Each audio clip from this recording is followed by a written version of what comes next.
Listen up, because I'm only going to say this once.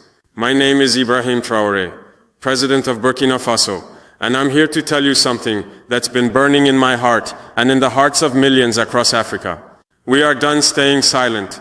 We are done bowing down. We are done letting foreign powers treat our continent like their playground. Burkina Faso's President Ibrahim Traoré has taken a groundbreaking step by launching a self-sufficient cement empire, without relying on Western aid or influence.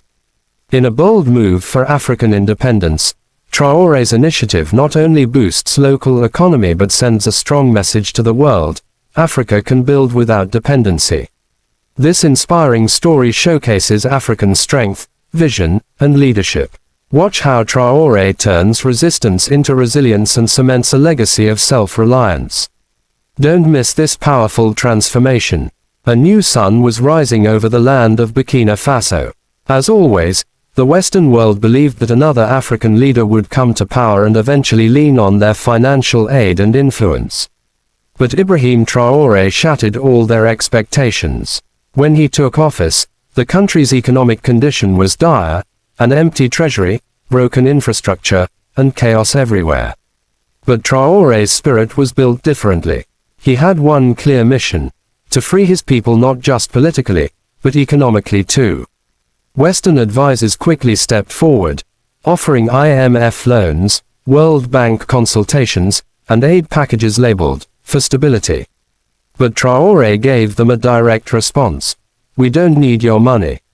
We need our dignity." The world laughed. They said, "A cement industry without Western support? Impossible." But Traoré replied, "The moment you say it's impossible, I begin building the future." He called his top advisors into a private meeting.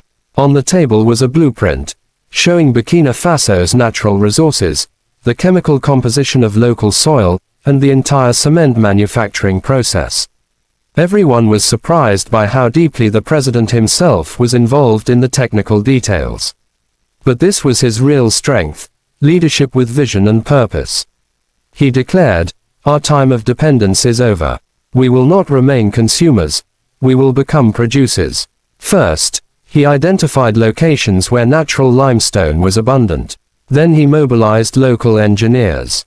No foreign consultants were hired. Instead, new research centers were created within universities, where local scientists worked on developing cement formulas tailored to their own soil and needs. For the first time, an African nation was building an industrial foundation not with foreign minds, but with its own intellect.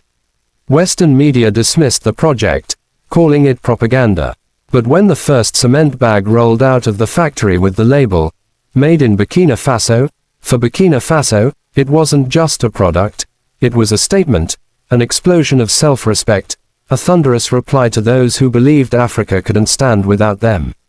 This cement empire was named CISINOB, Cement Industry for Self-Sufficiency in Burkina Faso. The name, too, was Traoré's creation, a symbol of their economic liberation.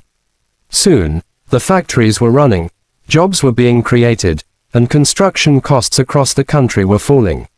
Roads, schools, and housing projects were now built with local cement.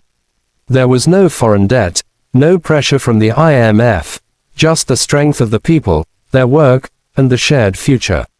At one point, the factory workers themselves created a special edition cement bag named after their leader, Traoré Strength Cement. Below the name, it read, "Forged in blood, driven by hope." The world remained in disbelief. A country that was once surviving on aid was now preparing to export. Ibrahim Traoré hadn't just built a cement empire, he had transformed a mindset. He had proven to the world that when the will is strong, the real resources and help rise from within, not from the outside.